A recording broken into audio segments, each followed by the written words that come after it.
Hello, Simone. Oh my goodness, I am so blessed.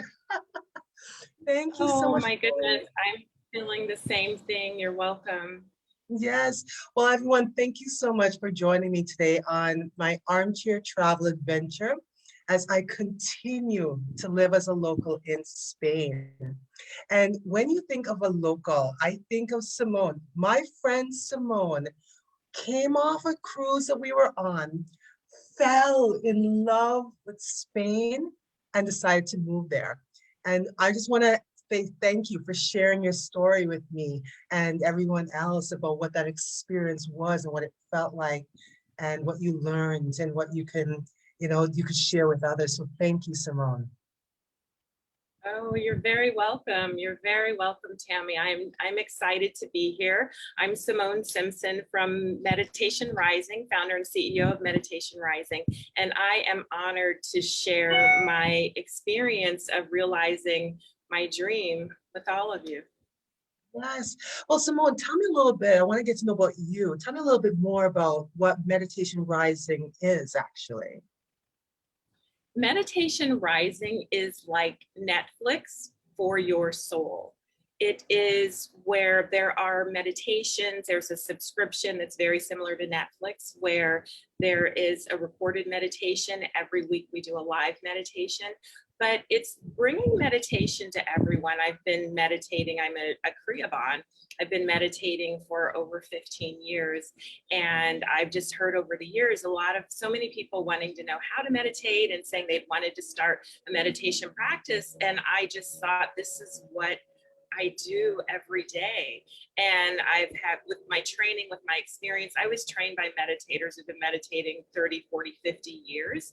And then they selected me to guide their meditations. And I was honored to do that. And I've just learned so much along the way, and meditation is my tool. It brings intention to your attention so that you're more focused, more deliberate about what you're thinking about, and how you feel and what you create. When you meditate first thing in the morning, for the rest of the day, you're more patient, you're more kind, you're less judgmental.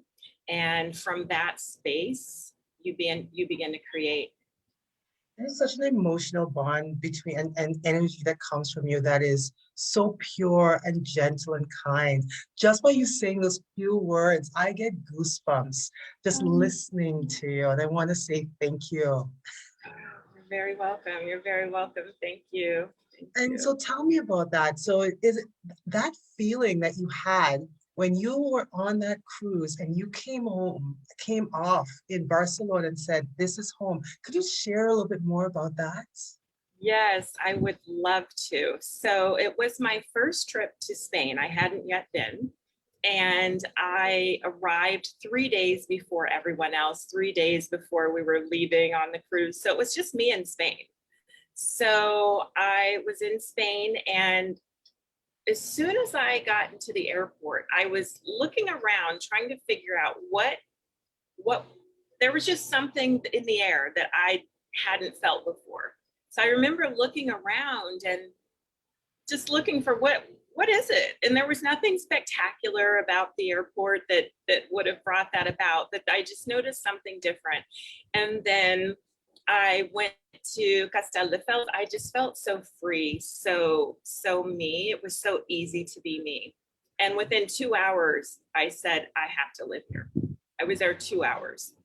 And for the next 3 days, it was me in Spain. I remember the next day I went to Las Ramblas, which is an area in Spain, and there's shopping and restaurants. And I was walking through the streets of Las Ramblas, and I was speaking Spanish, and I had my hair down. And I just felt so at ease in a way that I hadn't noticed in the States before. And it was at that point that I realized every country has a feeling. If you think about it, if you go to a football game, a soccer game, it's excited. People are excited. There's a feeling there. If you go to a religious ceremony, there's a feeling there. And cities have a feeling. When you go to New York, to Manhattan, there's a feeling. And I realized in Spain that countries have a feeling. And Spain felt like me. And I just felt so at ease. I didn't know anyone. And I'd already made the decision that I'm moving to Spain. And hard was it to relocate to Spain? Like you literally picked your life up from, was it Las Vegas that you were living before? Is that correct? Yes, yes. I have a beautiful home in Las Vegas. And so the next year we were cruising again, and our last stop was Spain.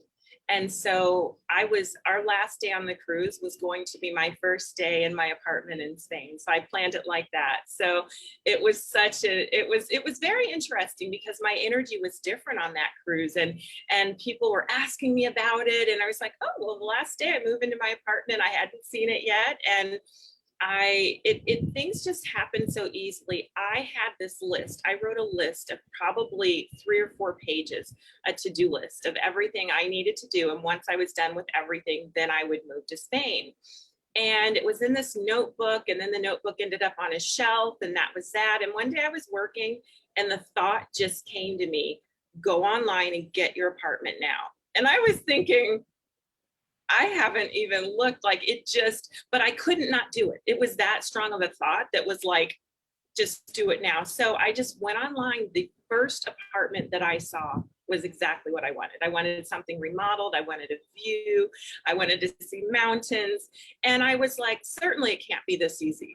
So I kept looking. Nothing else that I found was as perfect as the first apartment. And then finally, I just swiped my card. I was like, that's it. This is the apartment for me. So it was that easy. It wasn't, the list, I have no idea where that list was or is. And I don't think I checked anything off. So that it wasn't, for me, it was about finding the perfect place. And then I got my apartment. And I had the thought as well that I wanted my lease to be temporary because I wanted to make sure I was moving to Barcelona. I wanted to make sure I loved Barcelona enough to live there. So it was it was a 1 month lease that I had the option of extending as long as I did it soon enough. So when I got there, I loved Barcelona, but I said, I don't love it enough to live here. So, I loved it. It was absolutely perfect. But I said, not enough to live here. I'll probably go back to Vegas. So I'm going to go down to Castelldefels for a couple months and just hang out there.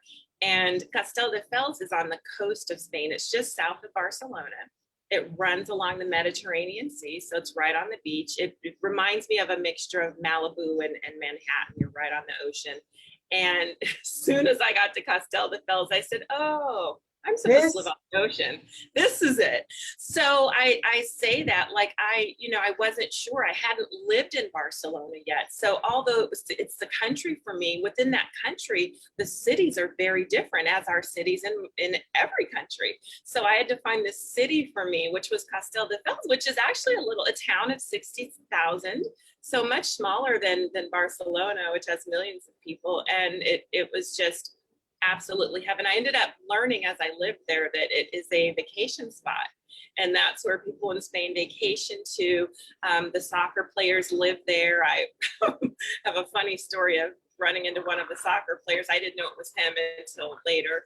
But it's like Malibu in the States is what it reminds me of. Oh, with a little bit of Manhattan. So. Okay, so then the more culturally diverse when you say a little bit of Manhattan, is that what it feels like?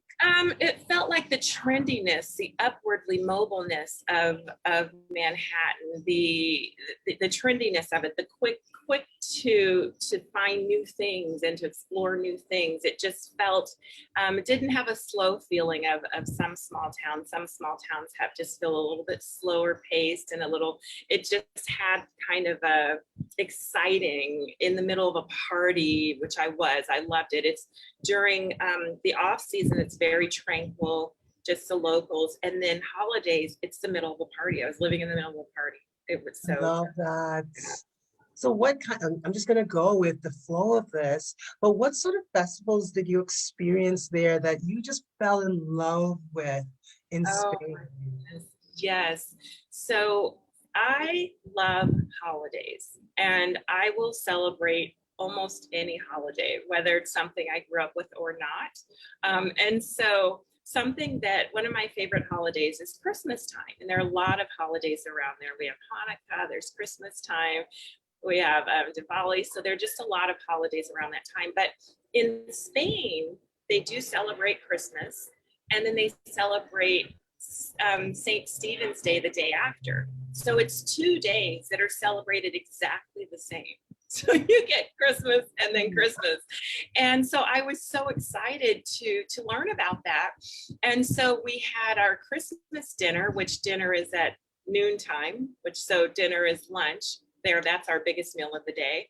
And so we had our Christmas dinner, and then everyone at dinner was like, well, tomorrow we have our dinner as well. Are you coming tomorrow? And I was so excited because I keep my holidays, I keep my decorations up through about the 8th of January. And so it was really nice to see a whole country that just does that just celebrates in this space of ease and love. Yes. You have the experience of you had never been to Spain before, and then now that picking up that culture. Are there things that you had preconception, like stereotypes or ideas that you had about Spain that when you actually became a local in Spain, you're like, no, this is the true Spain. Now, all that before was a myth. Do you have any of those stories or experiences? Well, I hadn't really thought much about it. I know that there is one thing that a lot of times in the States, you'll hear that when you go to Europe, do not use your English. And so I had heard that. Although I'd never had trouble, although anytime I travel, I'm always learning words that the locals use and using that. In Spain, in France, I had my French dictionary, and I was trying to speak French, and everyone just thought it was adorable because I'd never taken French. And then Spanish would blurt out because I was struggling with the French words, but they could see I was trying. But that's what I had heard is use English as little as possible. However, when I got to Spain, every time someone learned that I was from the States, they would speak English. And I would say, pero necesito practicar mi español. I need to practice my Spanish. No, I need to practice my English. It's like, so I didn't get to practice. And it was like, and so my banker, as I was opening up my bank account, which was so exciting, it was such a day. So as I was opening up my bank account and I was upstairs, it's very different in Spain. You have your room and you go in with your banker, and it's a private event. And so we were talking, and he said to me that I was so lucky that I speak English. And I learned there that English is the universal language in Europe, because if I'm in Spain and drive 2 hours, I'm in France with a different culture, a different language. You drive another hour, you can be in Italy, a different language. So in the States, we tend to learn Spanish as a second language. In Europe, they learn English. And so I spoke English, which was why everyone wanted to practice their English. And a lot of different professions in Europe, in order to move up, you have to know English. And so I would go to coffee dates and everything, and everyone just wanted to talk in English, like my Spanish. So that was, I guess, a myth that, but they could see my true love of the culture. But that was, I think, a myth that was quickly debunked by living. Mm-hmm. Is there anything you missed about home when you moved to Spain? Like anything in the States that you? One little thing.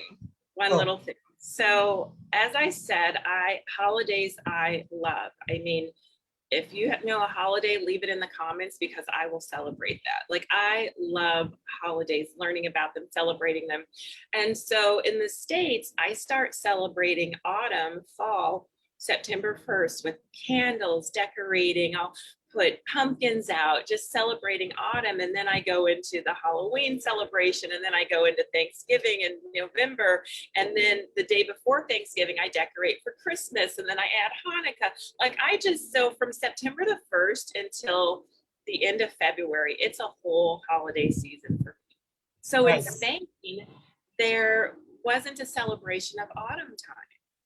And so like even in the States, if it's September, you're driving somewhere, you're going to see pictures of leaves or leaves on the ground, or they'll have pumpkin spice lattes at different coffee cafes. Well, in Spain, there was none of that. And so, and I realized, oh, that's more, I guess, a US thing, because the US was an agricultural country at one time, and had the harvesting and all of that, but that wasn't there. So I was like, oh, I don't have my season starting in September. And however, what we did get were 2 weeks of Christmas. My banker told, no, my attorney, my immigration attorney told me that he said, do any business you need to handle before the Friday before Christmas, because you won't know which businesses will open. A lot of people take 2 weeks off. And he said, of course, your bank will be open, but a lot of businesses, they're closed for 2 weeks during that time of year, which I thought was just amazing, because there's so many holidays from different religions that occur during that time. I think they're 26. So I thought it's really nice to have that time off so that everyone can find their unique ways of celebrating and appreciating that time. Oh, that's incredible stories. And I wouldn't have thought about that. I as I'm doing my armchair travel, I'm learning about, festivals and cultures that they have that I've never heard of. There is this drum festival from San Sebastian that, and carnival that they celebrate there. Were you there to experience a bit of carnival when you moved to Spain? I did not experience Carnival. It was interesting because I was planning to study abroad in San Sebastian when I was in undergrad, and I ended up in Costa Rica instead. But I live on the beach in Castelldefels, so my apartment is right on the water. And Right. so I didn't get I didn't really leave the beach often. One of my friends from the States was like, well, what about, do you go into Barcelona? I'm like, I've been in twice. And she's like, what? I'm like, I live on the water. Like, I can't seem to get away from the water. And there's this beautiful sidewalk in front of my apartment in Spain that runs right in front of the water. And I'm like, I just can't get away. So I didn't get to many places. I spent Christmas in Sabadell, which is north of Barcelona, but not many places yet, because I'm just so in love with the sea and Castelldefels and just the culture of that area. What about the idea of tapas? So I'm learning that tapas is very different than what we think in North America tapas is. Can you talk a little bit about tapas? Oh, I was so excited. So I met a friend. It was so interesting. I was walking down the street in Castelldefels, which is where I live in Spain. It translates to Castle of the Faithful. So I was walking down the street in Castelldefels, and I was filming a video of me, and I was lost, which was every day. And there was a lady there, and she started chatting with me, and we started talking. We exchanged phone numbers, and it was so funny. She was like, do you want to go to the desert for New Year's Eve? And I said, I didn't even know we had a desert in Spain. I would love to. And she said, no, it's in Africa. And I thought, wow, people in Spain go to Africa the way in the US we go to LA. Like, she just so casually was like, yeah, let's go there. And she was like, we're going to ride camels, and, we're going to meditate during the day, and then we're going to have drinks and at night. And it was just like everything I loved. And so anyway, that was our quick conversation, and she went off to where she was going. I went off to where I was going. I think I had my first appointment with my immigration attorney that day. And later that night, I had dinner, which is a whole other story of the times that we eat, but I had dinner, and I was walking on the beach, and I would go up to the water every night and just stand there and just listen to it. And then I started to head home, and then I just had this strong urge to just go back to the water. And I thought, well, I was just there, but I went back and looked again at the waves and listened to the waves. And then I went back to my apartment.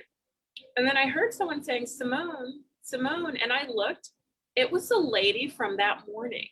It ended up that she and her boyfriend were staying, my apartment's in Spain. It's kind of like my apartment's in Miami Beach. It's you can live there, you can buy a residence, or you can rent as a hotel. So she and her boyfriend, he's from Italy, she's from Sabadell in Spain, had come down and they were staying in my building. And it Wow. was just the most bizarre thing ever because we didn't ask anything. She's like, oh, where did you live? I was like, in La Playa, which is another language that we speak there. And it means that on the beach. So we had tapas. They were like, oh, let's come to tapas. And I thought, wow, real tapas. So we went and it was maybe 10, 11 at night and we had some olives and then everyone had a drink or so. But it was tapas you have at every meal. That's your first course. Every meal is several courses and tapas is first, but it's just, it's a part of the meal. It's kind of like drinking coffee in the States. You just have it. So that was my experience with tapa. I was so excited, and the delicious conversation where I was wanting to practice my Spanish and her boyfriend spoke Italian and Spanish and she spoke Spanish and English and Italian and Catalan. So he asked at one point if we could speak Spanish or English because we were speaking Spanish. So we did because he wanted to learn his English, which is what happened to me in Spain. I rarely got to practice my Spanish. So yeah, so that was my experience with tapas, the most memorable experience with tapas so far. And because you're in a small town, I'm curious, is siesta really practiced? You read about that. Is that true? My first siesta, my real siesta, was at Christmas time. So I was arriving for Christmas dinner and I was talking to my friend and she said, everyone's having siesta now, but come, just come and you can take siesta or not if you're not sleepy. And I thought, wow, this is like just this thought of siesta that I'd read about in classes and heard about. I'm like, this is a real thing. So I got there and everyone was in siesta and they'd eaten already because I got there late because I was lost, which was every day, it's a fun loss, but I was lost. So I got there late. So one by one, after like an hour or so, people started waking up and like the grandparents and the grandchildren and the uncles and I was fascinated. Wow, a real siesta. And this was at Christmas dinner. So imagine having Christmas dinner with all of your loved ones there. And then at some point after, and the meals are 3 hours. So you're going to spend about 3.5 hours at Christmas dinner. And then afterwards, everyone goes to siesta in that house. So it's a different type of dinner invitation that you're receiving when you go to very intimate to invite Yes. somebody into that space, right? Yes, very intimate. It does. It walls break down. They're not there. They were very open, very honest. Very, very honest is what I found. That's another thing that I loved about it is that I tend to be very honest. And I was like, wow, I've found my people. They just say how they feel. If there's something that they have a concern about, they mention it. Just very open and honest people. And yeah. Sounds so beautiful. You just take a moment to just appreciate that all of those experiences and to get to travel to different areas of Spain and see the differences, how it feels. Now, we talked about the seaside. Did you get a chance to visit, and you were in Barcelona first?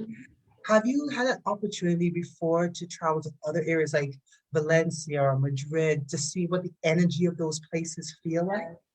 Yes, I had been to Valencia, and I'd been to Valencia, which was just the home there was beautiful. It was from a movie. I went onto my balcony and I looked across the street and I thought, are those grapevines? I was on the countryside. And I'm like, if these are grapevines, then this is actually something that I put together and has been created. They were grapevines, like across the street. It was just so picturesque and beautiful and quaint and loved. Yes, Valencia is all of that. And paella. And paella, yes, which is where I discovered it. And that's now my favorite dish. It's a food and rice dish that that was actually created in Valencia hundreds of years ago. And I met a friend at the airport, and he was from China, and he didn't speak any Spanish because they learn English. Whereas in the States, we learn Spanish, as a second language. So we became friends, and he was telling me that he had come there to eat paella. So he was telling me all about paella, and I'd never had it. And so then when I was living in Barcelona, a friend of mine, Antonio, he took me to the best paella in Spain. Right. And I'm so glad I went, and I have not found paella that tastes like that since. So I'll have to continue going there for the paella. It was on the coast, on the northern coast, but just delicious and beautiful and unique. I just finished an interview with my new friend Sergio, and from Spain, and he talked about a festival. I'm gonna have to rewatch it, but the paella pot was enough to feed a village. It was massive. Yes, And yes, it is, and it's made in a skillet, and it is. It's massive, and it's so fresh. Mhm. And when I got back to the States, I didn't eat seafood for about 3 months. Because when I was in Spain, I didn't know. It was like, this is very different. And even at Christmas, my friend's sister, when I tasted the dish, there was like a fish dish. And she said, and I just got a little bit and I tasted it. And I thought, had I known it was this good, that would have been my main dish. And she said, everything you're eating was in the ocean yesterday. Yeah. And which was a new concept for me being in the States. That's not often the case, but it was wonderful, delicious. I want to talk a little bit about dinner times, because I heard that that's a very important phenomenon, to get to eat at much later than we would in North America. But I'll talk about that. But I just want to share I want to say it's in the Las Ramblas. There is a market in Barcelona. El Mercato, is that what it's called? I have to find the exact name, but listen here. The best seafood I have ever had in my life was at that little shop in that market, essentially, in Barcelona. Delicious. The seafood is incredible. My goodness, that's how it is. And I grew up only eating seafood. It's been years since I'd had other types of meat. So, and I didn't realize that when I got to Spain, that paella was their national dish, and it was a seafood dish, and that how fresh the seafood was. And so in the States, the focus tends to be around beef at meals. And in Spain, the focus is on seafood. So it was just an incredible discovery that I learned when I was there. I was like, oh my goodness, even the food is aligned perfectly for you. Yes, absolutely. Everything about it. Mm-hmm. Tell me about dinner times and how different it was to transition or get used to that in Spain. Yes. So meal times, dinner times, I'll walk you through a day of our meals in Spain. So breakfast tends to be coffee and maybe some bread, but tended to be coffee, which was perfect for me because I have a love affair with coffee. So tend to have coffee at breakfast time.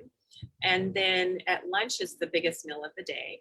So lunch is, and you're going to spend about 2 hours. It was, in the States, there are places that have a half-hour lunch break. I would take an hour when I was in Spain, but found that it was going to be at least 2.5 hours if I was going to a restaurant.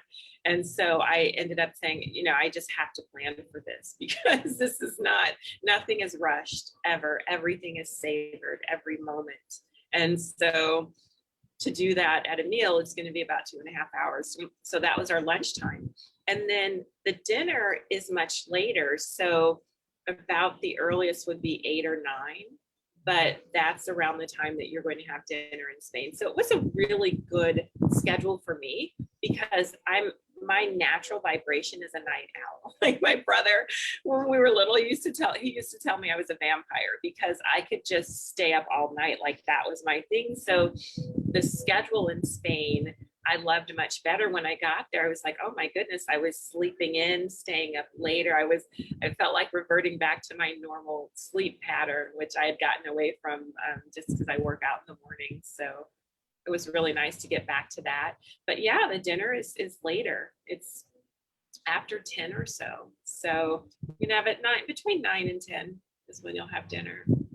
What resonated with what you just said was, the savoring of a meal, the savoring of an experience, every moment. Like I studied or had an interview this week with Juné, who's a flamenco musician. And oh, he even played for me. And just that feeling of the art and the creativity and the emotion, all of that is just, as you said, that's a great word, just savored, right? Did you get to experience a lot of the arts while you're in Spain? I I did, because there are a lot of buildings. There are different areas that are just dedicated to art. We have there are different cathedrals with the beautiful art there, and which is just more time I feel to just savor. That's something that when I first got there that I realized I would see people just standing, just sitting and just looking out. And I realized they savor every moment here. If you're in the grocery store and the person who's waiting on you, they will have a conversation, whether there's a line or not. And you might chat with them for 5 minutes, and the other people might wait patiently, and then they have to do the same thing with everyone. So they're able to enjoy their day. It's not just hurry, rush, get enough people through the line. And so if someone's in front of me, they're going to chat, have a conversation with them. And then when they finish, then it's my turn, and then we have a conversation. And that was something it took some getting used to, because in the States, I'm accustomed to, people just work fast. And sometimes employees, they would chat with each other. And I loved that. I said, people are able to savor their days, savor their moments. And so whether you're in places of art, in the cathedrals, which were so beautiful, looking at the art there, or whether you're walking on the street, savoring. You know what? If you had to do it all over again, what piece of advice would you give yourself before embarking on this adventure of yours?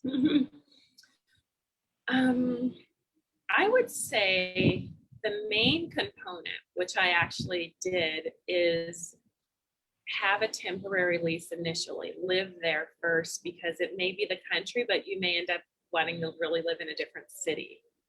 So that I think is the main component, is get a temporary lease so you can see because I accidentally ended up in Castel de Fels, and that was where it's supposed to be. But that I implemented that I implemented that, but the thing that I didn't implement was to have salt. And I realized in Spain, something I vaguely remembered, but in history, there was a time when salt was bartered as money. That was what people would use. It was very valuable. So when I moved to Spain, and so now I have an apartment and I needed to buy foods, and everything is fresh. In the States, you can buy a lot of packaged foods, and there's a lot of salt in there, and that's fine. But in Spain, I was buying, fresh vegetables, fruits, beans. Very few things were packaged. The pasta that was packaged was liquid. So it wasn't like something hard. In the States, when pasta is packaged, it's hard and crunchy, and then you put it in water. So everything was fresh.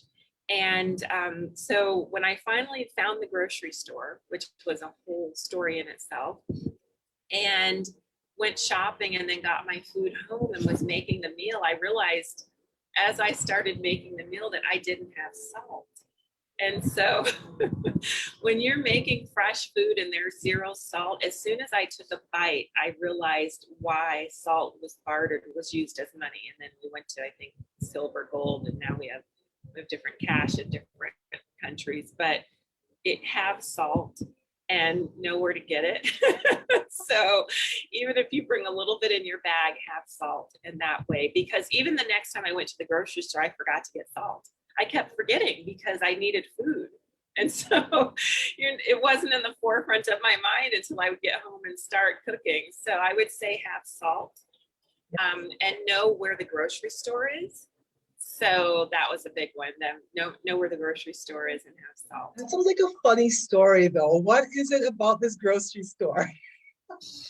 Oh my goodness. So where I lived so when I was in Barcelona, I loved it, but I thought, I want a restaurant within a 5-minute walk, just an easy walk so that I don't have to cook every day. So when I moved to Castelldefels, there was a restaurant, the most elegant restaurant on the beach was in my building.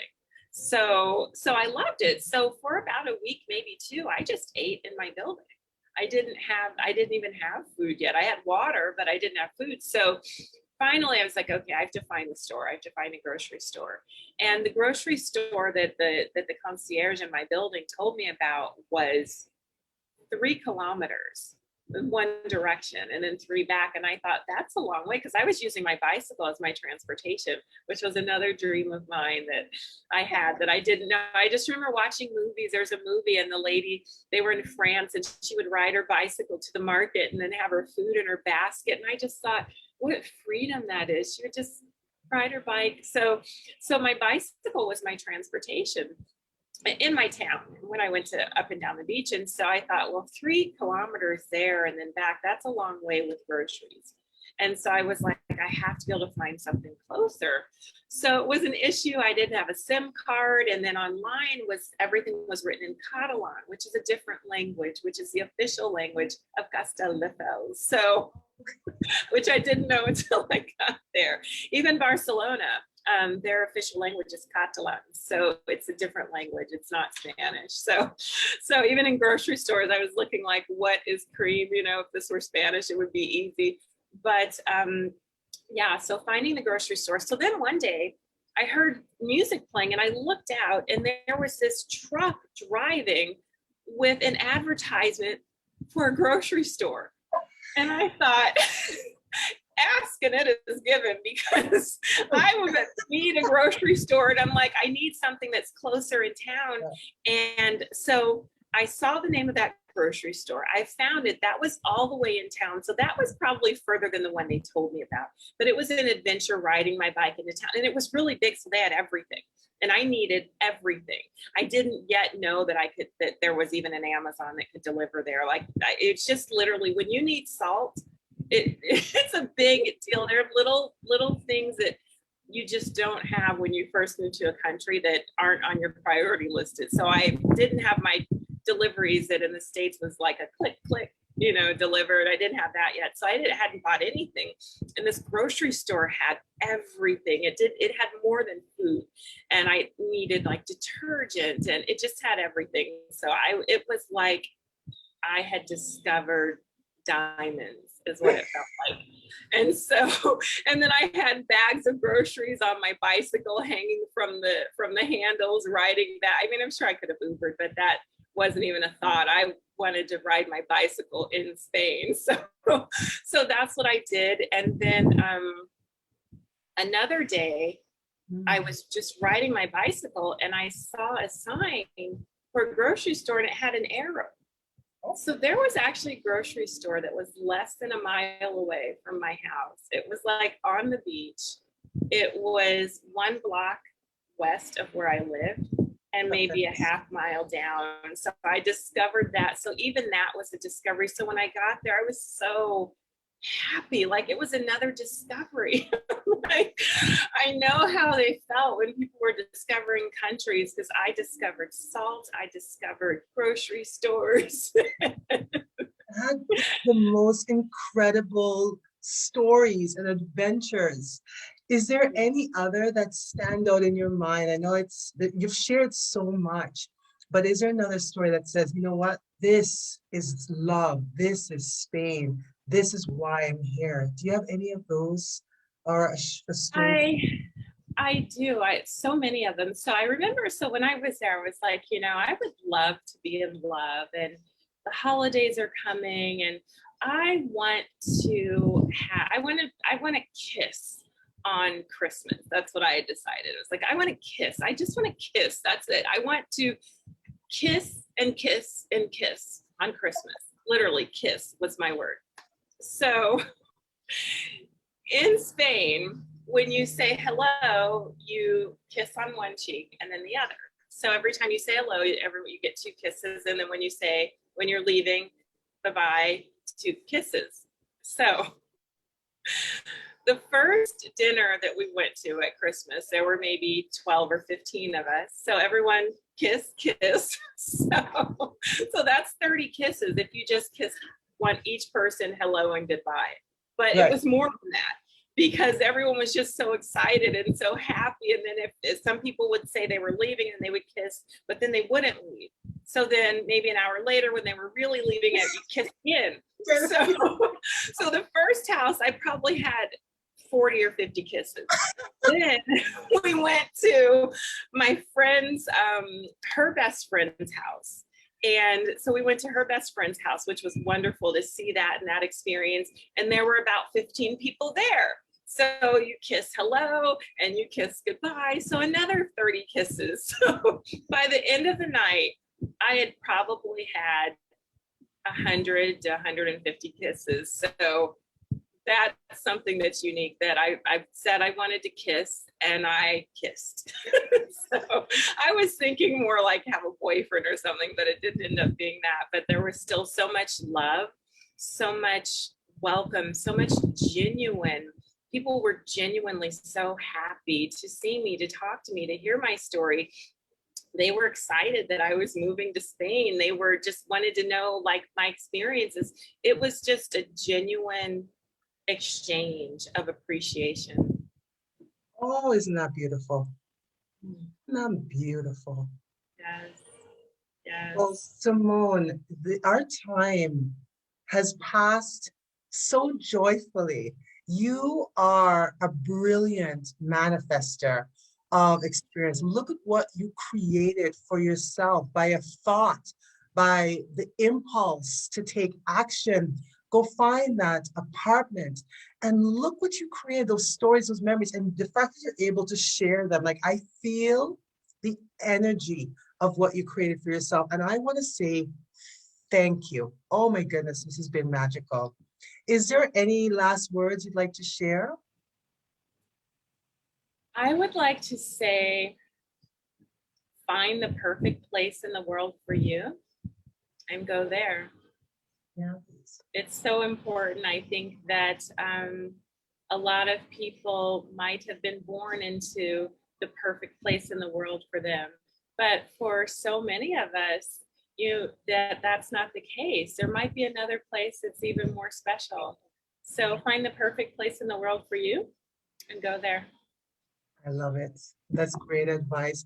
And meditation rising, you can do that from anywhere. And so you are really able to share in your comments a link to your website so we could feel some more Simone, more of that energy, that beautiful, beautiful, pure energy that you've shared with us today. Thank you. I would love that. Yes, meditationrising.com. There's several subscriptions. There's an all access pass. There's a rising subscription that's like Netflix for your soul. That's an every month. So there's something there for everyone. I would love for you to become a member, and that way you can learn some of the tools that I use to create my life. Perfect. Perfection. All right. Thank you so much. Thank you, everyone. Awesome. Thank you. Goodbye. Thank you so much. Mil gracias, everyone, for watching. We really sincerely appreciate it.